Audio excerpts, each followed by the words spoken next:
Every morning, I end up at the same corner cafe, the one with the chipped tiles and the espresso machine that hisses like it's complaining. It's quiet enough that no one notices when I linger over the foam of my cappuccino, tracing patterns with my finger on the cup rim, waiting for her. She's there before me, always, perched at a table near the window. Mid-40s, maybe early 50s. Her hair pulled back loosely, a few rebellious strands framing her face like she doesn't care if they do. She reads, or writes, or maybe just stares at the steam rising from her mug, and I swear I can see the way she holds herself, careful but unintentional. I never know which it is. The first time she looked up at me, I thought I'd imagined it, a brief flicker, almost shy, as if the cafe itself had nudged her attention my way. Now it's become routine. She smiles when our eyes meet, not wide, not obvious, just enough that my chest thumps like I've run a mile, even though I've barely moved from the chair across the room. "Cappuccino, 2 sugars, right?" she asked once, casually, as if she remembered. I nodded, and for a second, I felt that strange tug, like the world had narrowed to this one small exchange. I don't know why it matters so much. I don't even know her name, officially. I fold the napkin beside my coffee, flick my eyes toward her hands. She's tapping a pen against the notebook, slow, deliberate, like she's keeping time with thoughts I'll never hear. And yet, sometimes I feel like I'm hearing them anyway. My phone buzzes in my pocket. Unsent texts, paused thoughts, drafts I'll never send. I glance at her, half hoping she'll notice I'm looking, half afraid she will. She doesn't. She's too absorbed, or maybe she's just patient enough not to care. When she speaks, usually in quiet tones, maybe commenting on the rain or the jazz playlist, it's not the words that pull me in. It's the way her voice lingers in the air, touches the spaces between my ribs. I catch myself imagining her saying something mundane, just once, so I could carry it with me all day. Dangerous and beautiful, all at once. She laughed yesterday, a small, startled thing at some joke I didn't even hear. My stomach twisted, and I pretended to sip my coffee while my eyes tracked hers across the table. I wanted to say something, anything, but nothing came out, and she was gone, leaving only the smell of cinnamon and the hum of the espresso machine. I pack my notebook and slide toward the door, thinking that maybe today will be different. Maybe I'll say something. Maybe she'll look at me like she did the first time. Then my phone buzzes again. A text. Not from anyone I know. I stare at it, thumb hovering over the screen. The words are simple, ordinary, but somehow they carry weight. "See you tomorrow?" And just like that, the ordinary morning tilts. Something dangerous and beautiful is waiting. I just don't know what I'm supposed to do with it. The next morning, I arrived earlier than usual, partly because I couldn't stop thinking about the text, partly because I didn't want to think at all. She was already there, notebook open, hands wrapped around a warm mug, eyes squinting slightly against the morning sun. "Morning," I said, trying for casual. My voice sounded too loud in the quiet cafe. She glanced up, tilted her head, and smiled, a small curve that somehow made the world seem more contained, more private. "Morning," she replied. Her voice was soft, but the weight behind it caught me off guard. She pushed a stray strand of hair behind her ear, the kind of habitual gesture that felt like a marker of something I wasn't supposed to notice. We ordered tea this time. Green, for her, black, for me. The waitress brought them over, and I found myself nervously rearranging the sugar packets on the table, pretending it was important. "I used to sit by a window like this when I was in college," she said suddenly, tapping the rim of her cup. "Watching the rain. Hoping someone would come by and change the day."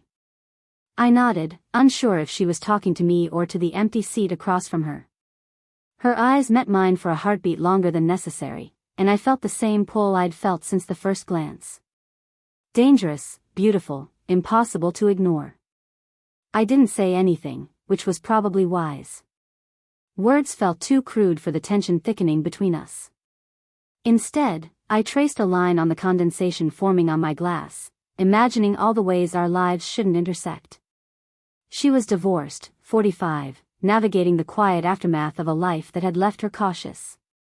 I was 23, not even fully myself yet, carrying a loneliness I didn't know how to explain. She laughed softly at something I didn't even realize I'd muttered under my breath. A small, unassuming sound that made me wonder if this, whatever this was meant to be temporary, or if it had already rooted itself into the everyday. Minutes passed without conversation, which somehow made the silence feel heavier, sweeter. I reached over to pick up a spoon she'd dropped, and our fingers brushed. Light, accidental, or so I hoped, but enough to send a jolt through me. She didn't pull away. Her eyes flicked to mine, just for a moment, then back to her tea, as though acknowledging that something had shifted without naming it. I don't know why that moment stayed with me, I thought as we sipped in unison. Maybe because it felt like someone finally saw me. Maybe because I'd imagined it 100 times and now it had actually happened. She tucked her notebook under her arm, stretched, and offered a small, dry smile. See you tomorrow? I nodded, unsure if I was agreeing to another morning of tea, or to something more dangerous. And yet, as I walked out, the sunlight hitting the sidewalk, I realized I was already thinking about the next time she'd let me see her, not fully, not safely, but enough. Enough that it mattered that I didn't expect to see her at the market that Saturday. I thought weekends were her time away from routines like mine, a private life I wasn't supposed to intrude on. But there she was, leaning into the fresh produce aisle, notebook tucked under her arm like it was an extension of herself. Hey, I said, trying for casual again, fumbling with my basket. She froze for a fraction of a second. Then, a polite nod, a small smile that didn't reach her eyes. I caught the hesitation, the way she shifted her weight from one foot to the other, just slightly, like she was testing if she should stay or go. Hi, she said finally, voice quiet, guarded. We wandered through the aisles together, picking up small things, apples, a loaf of bread, milk. Nothing that mattered. But the proximity made my chest tight. Every glance, every accidental brush of fingers felt loaded. I wanted to say something, anything, but the words tangled in my throat. She did too, I realized.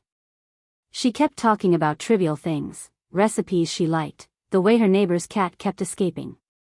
Each sentence was measured, careful, but in the gaps I felt everything unsaid. At the checkout, the clerk, one of those young kids who smile too hard, looked at her and asked if she was the teacher from down the street.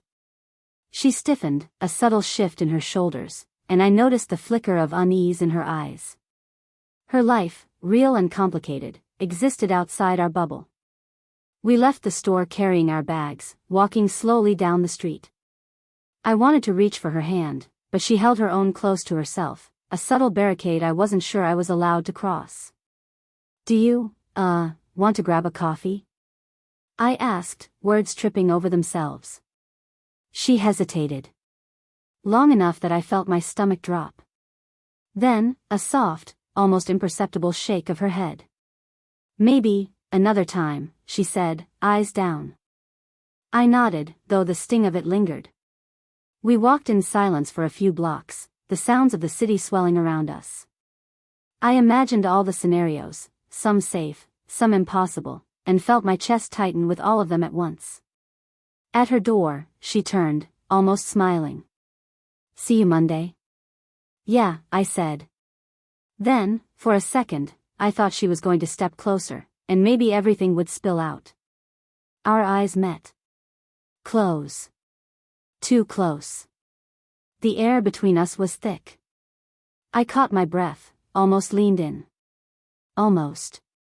But then her gaze flicked down, and she opened the door. And that was it. A moment that could have been something, could have meant everything, and yet dissolved in polite civility. I walked home feeling the pull in my chest, the quiet ache of what might have been. And even as I replayed it in my head, I knew I'd be back Monday, waiting, hoping. Hoping she'd let the distance shrink a little more. Monday came slower than usual. I found her on the bench outside the cafe, sipping her tea, eyes tracing the cracks in the pavement like she'd been waiting for something, or someone. I sat a few feet away, pretending to scroll through my phone, but my fingers fumbled over the screen. She looked up, caught me staring, and for a brief second, her eyes softened. Then something else flickered there, something I couldn't name. Fear, maybe. Or caution. I saw you yesterday, I said, voice low. At the market. Her lips twitched. You're everywhere, she said lightly, but her hands tightened around the mug. I wanted to say more. I wanted to tell her that every morning I replayed our conversations, imagined her laughter echoing in my apartment. But I didn't. Instead, I leaned back on the bench, watched her stir the tea absent-mindedly. You make it complicated, she said suddenly. Not a complaint. Not a question. Just a statement. I shifted closer. I don't know what I want, I admitted, quiet, almost embarrassed. I know I shouldn't. I don't know how to, my words trailed off. My hands rested on my knees, fingers twitching.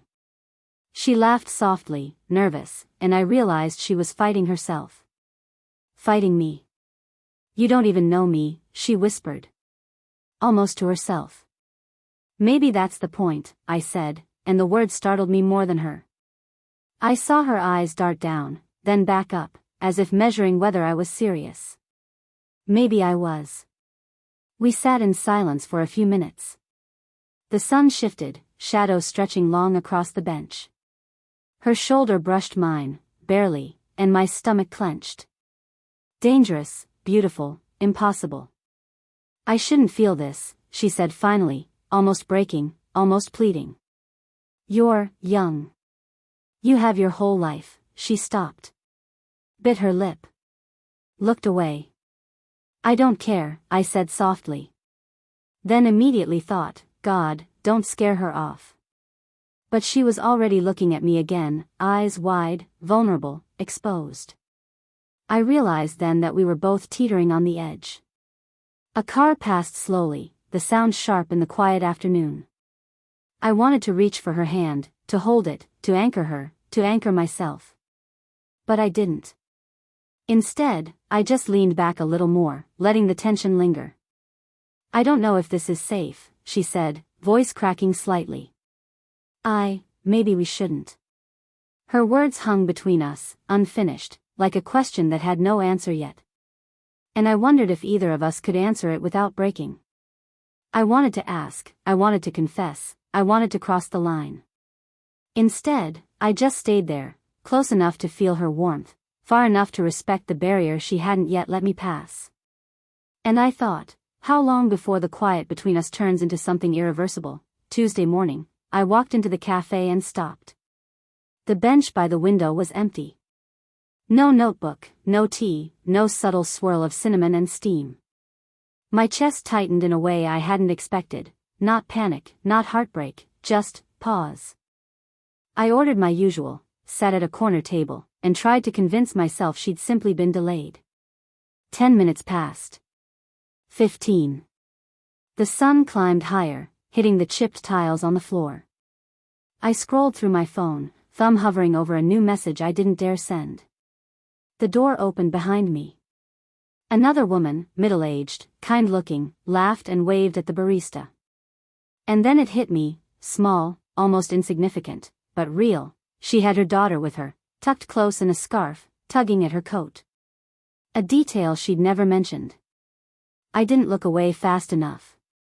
Not fast enough for her to miss the flicker of recognition, or maybe the flicker of judgment, in my eyes. She didn't.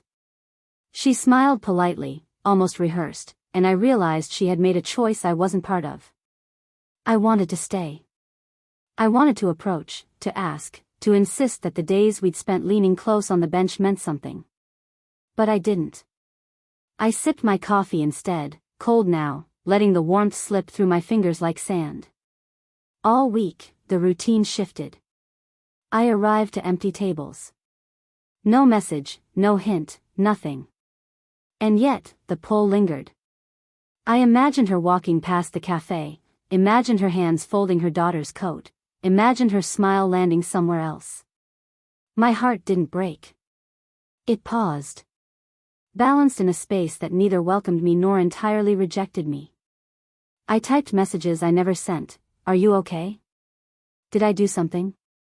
Can I see you? Each one lingered unsent, floating in drafts like little paper boats on a still river. I caught myself at the window sometimes, staring at the bench, noticing the dust on the edges, imagining the weight of her presence there. I felt small whiplashes of hope when a familiar notebook flicked across the counter with a waitress's clumsy hand, then the sharp sting of disappointment when it wasn't hers. Friday came. The barista slid a note toward me with my check. "She'll be back Monday."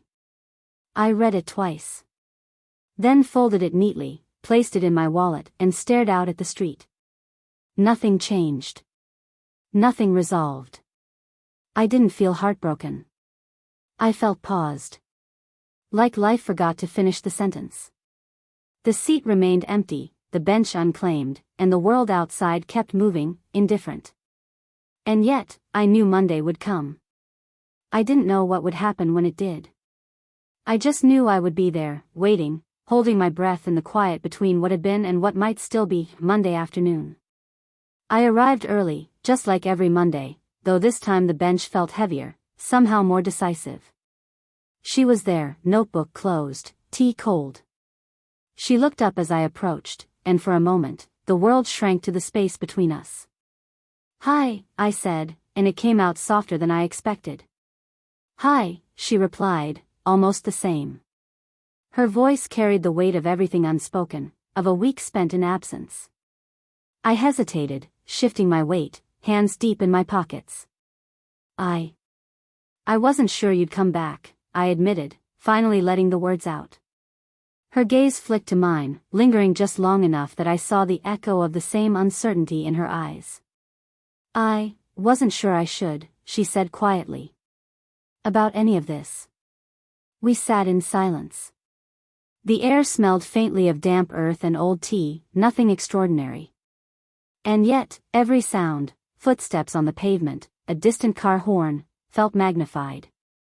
"I thought about all the reasons this shouldn't happen," she continued, voice low, careful. "I thought about my life, my mistakes, the things I can't change. And I thought about you. And it didn't matter. Not really." I swallowed, heart tight. "I've thought about it too," I said. "Every day. I've imagined. I don't know, every way this could be wrong. And every way it could be right. And I can't stop thinking about right, even if it scares me." Her hand hovered near hers, fingers brushing the edge of the notebook. A small gesture, almost nothing, but I felt it like a pulse. "I don't know what happens next," she whispered. I don't want to step back this time." I nodded, letting the words settle. Letting the quiet stretch and fold around us. My thumb brushed hers, lightly, uncertainly, and she didn't pull away. We sat like that for a while. No declarations. No grand gestures.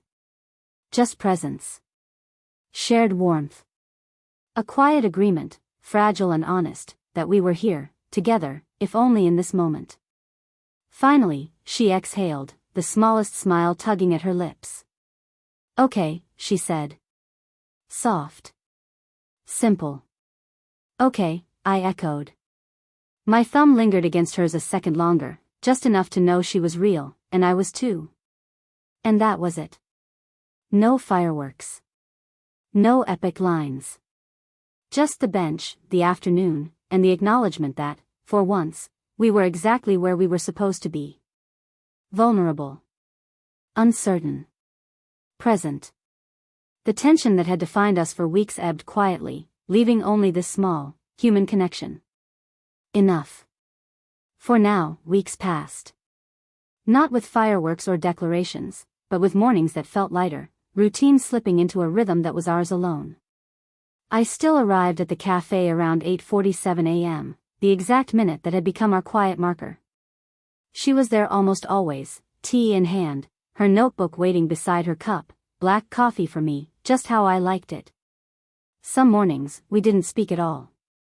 Just shared the silence, the small sounds of cups clinking, spoons stirring, pages turning. Other mornings, she'd mention something fleeting, an idea for a recipe, a line from a book, a stray observation about the rain. I listened. She listened. And somehow, that listening was everything. We stumbled occasionally, of course. A day where she arrived late, frazzled and distracted, leaving me alone at the bench with my coffee cooling too fast. Or a morning where I wasn't sure I wanted to speak, and the pause stretched too long. But the rhythm returned. Always. Quietly. Persistently.